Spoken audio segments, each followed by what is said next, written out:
প্রতিদিন একটা মেয়ে কতই না কাজ করে, তারপরও দিন শেষে তাকে কিন্তু শুনতে হয় সারাদিন তুমি কি করো, তুমি তো সারাদিন ফোনই টিপো।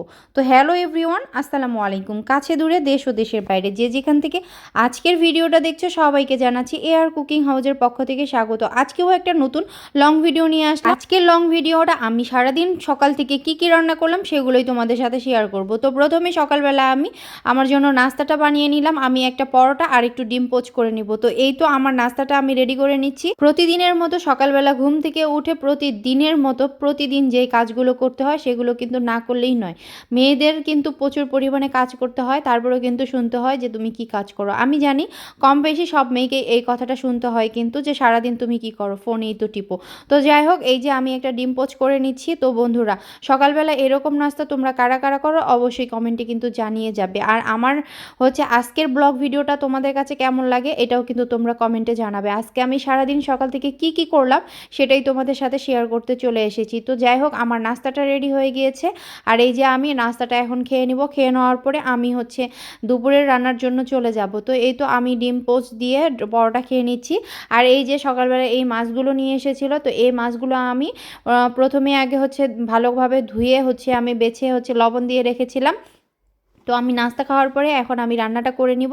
এখানে আমি পেঁয়াজ মরিচ একটু আলু কেটে নিয়েছি আর টমেটো নিয়েছি। এখন এখানে সব ময় মশলাগুলো দিয়ে দিলাম, হলুদ গুঁড়া, লবণ, মরিচ, যা যা আর কি দেওয়ার লাগে সব কিছু দিলাম। দিয়ে এই হচ্ছে মাছটাকে আমি হাতে মেখে রান্না করব। তো যাই হোক, এই যে আমি এখানে একটু হাতে মেখে নিচ্ছি পেঁয়াজ মরিচটাকে একটু ভালোভাবে হাতে মানে মথে নেওয়ার পরে তারপরে এখানে তেল দিব। তার আগে কিন্তু আমি তেল দিইনি। তো যাই হোক, এই যে আমি তেল দিয়ে দিলাম। তেল দেওয়ার পরে আমি এখন এটা ভালোভাবে মথে নিচ্ছি। এরপরে আমি আলুগুলো ভালোভাবে মথে নিব এইভাবে।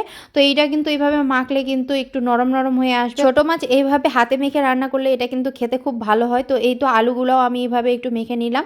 আর এইভাবে হচ্ছে মাখানোর পরে তারপরে হচ্ছে মাছটা দিয়ে আমি এখন হচ্ছে ভালোভাবে আলতোভাবে নেড়ে দিব। তো বরাবরই ছোট মাছটা এইভাবে রান্না করলে আমার খুব ভালো লাগে। তো যাই হোক, আমি এইভাবে হাতে মেখে সবসময় ছোট মাছকে রান্না করি। আর তোমরা কিভাবে রান্না করো অবশ্যই কমেন্টে কিন্তু জানাবে। আর আমার রান্নাগুলো তোমাদের কেমন লাগে তোমরা কিন্তু সেটাও কমেন্টে জানাবে বন্ধুরা। তো এই তো আমার হাতে মেখে মাছটা হয়ে গিয়েছে অলরেডি। এখন এখানে আমি পরিমাণ মতো একটু পানি দিয়ে এই হচ্ছে তরকারিটাকে আমি বসিয়ে দিব।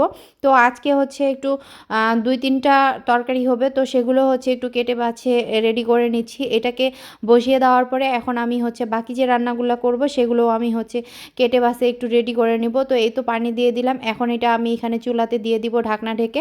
তো এই তো এখানে জাল হচ্ছে বলক দিয়ে দিয়েছে। এখন এখানে আমি কেটে রাখা টমেটোগুলো দিয়ে দিব। তো প্রথমে টমেটোগুলো দেই নাই, আমি হচ্ছে এখন একটু দিব, তাহলে টমেটোগুলো হচ্ছে একটু আস্ত থাকবে, ওগুলো খেতে ভালো লাগবে অনেক। তো যেহেতু এটা ছোট মাছ ছিল এই জন্যই টমেটোগুলো আমি একদম ছোট ছোট করে চিকন করে কেটে দিয়েছি। তো এই তো তরকারিটা বলক দিয়ে দিয়েছে। আমি এখন হচ্ছে তরকারিটাকে ভালোভাবে এভাবে ঢাকনা দিয়ে আরেকটু রেখে দিব। তো এই তো দেখতে পাচ্ছ বন্ধুরা, এইভাবে ছোট মাছ রান্না করলে কিন্তু খেতে অনেক ভালো লাগে। তো কার কার এরকম ছোট মাছ পছন্দ তোমরা কিন্তু অবশ্যই কমেন্টে জানাতে ভুলবে না কিন্তু। আর আমার ছোট মাছ রান্না করাটা কেমন লেগেছে এটাও তোমরা কমেন্টে জানাবে। তো সব শেষে আমি এখানে একটু ধনিয়ার পাতা দিয়ে দিচ্ছি। আমার বাড়িতে তোমাদের ভাইয়া কিন্তু ধনিয়ার পাতা খায় না। তো যাই হোক, আমি সেই জন্যই একটু অল্প পরিমাণে দিলাম, যাতে হচ্ছে বেশি ধনিয়ার পাতার হচ্ছে ঘ্রাণটা না আসে। তো এই তো আমি অল্প দিলে সে আবার খেতে পারে। তো যাই হোক, ধনিয়া পাতা দিয়ে একটু সামান্য পরিমাণ ঢাকনা দিয়ে ঢেকে রেখে দিলাম। তো এই তো আমার তরকারিটা কিন্তু লাস্ট হচ্ছে হয়ে গিয়েছে লাস্ট মুহূর্তে। তো এইভাবে হচ্ছে ছোট মাছ তোমরা রান্না করে দেখো, এইভাবে কিন্তু ছোট মাছ খেতে অনেক ভালো লাগে। তো রান্নাটাও আমার কমপ্লিট হয়ে গিয়েছে, দেখতে পাচ্ছ কতটা লোভনীয় হয়েছে বন্ধুরা। আর খেতেও মাশাল্লাহ অনেক টেস্ট ছিল। আসলে নদীর ছোট মাছগুলো খেতে কিন্তু আসলেই অনেক ভালো লাগে। তো এগুলো হচ্ছে যমুনা নদীর মাছ। তো এই তো আমার রান্নাটা হয়ে গিয়েছে। এখন আমি রান্নাটাকে ভালোভাবে হচ্ছে একটা বাটিতে ঢেলে নিব। তো আমি একটা বাটিতে ঢেলে নিলাম।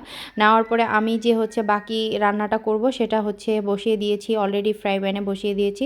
তো এই তো আমি এখানে পেঁয়াজ মরিচগুলো ভেজে নিয়ে এখানে আমি চিংড়ি মাছগুলোকে ধুয়ে আমি হচ্ছে দিয়ে দিলাম। দেওয়ার পরে এখানে আমি হচ্ছে মিষ্টি কুমড়াগুলো দিয়ে দিব, একটু মিষ্টি কুমড়ার ভাজি করব। তো এই তো মিষ্টি কুমড়া দিয়ে দিলাম বন্ধুরা। আর একটু লবণ দেওয়ার পরে মিষ্টি কুমড়াটাকে ভালোভাবে এভাবে ভেজে নিব। তো বন্ধুরা, আরও কিছু কথা বলবো ফেসবুক নিয়ে। সেটা হলো, যারা ফেসবুকের রিচ এঙ্গেজমেন্টগুলো নিয়ে খুব দুশ্চিন্তায় আছো, সবারই রিচ এঙ্গেজমেন্টগুলো ডাউন হয়ে যাচ্ছে, এটা নিয়ে টেনশন করার কোনো কিছু নাই। তোমরা নিয়মিত ভিডিও আপলোড করো, ইনশাল্লাহ তোমাদের রিচ এঙ্গেজমেন্টগুলো আবার চলে আসবে। আর তোমাদের সপ্তাহে একটা নিম্নতম হলেও কিন্তু লং ভিডিও থাকতে হবে। তো তোমরা অবশ্যই তোমাদের রিচ এঙ্গেজমেন্টগুলো বাড়ানোর জন্য অবশ্যই তোমরা তোমাদের লং ভিডিওগুলো কিন্তু আপলোড করতেই থাকবে রিল ভিডিওর সাথে, দেখবে এক সময় তোমাদের কিন্তু ডাউন হওয়ার রিচ এঙ্গেজমেন্টগুলো তোমাদের ঠিক ফিল আপ হয়ে যাবে। একটা পেজ অথবা একটা আইডি গ্রো করার জন্য কিন্তু সব থেকে বড় গুরুত্বপূর্ণ ভূমিকা রাখে হচ্ছে তুমি কতটা অ্যাক্টিভ আছো।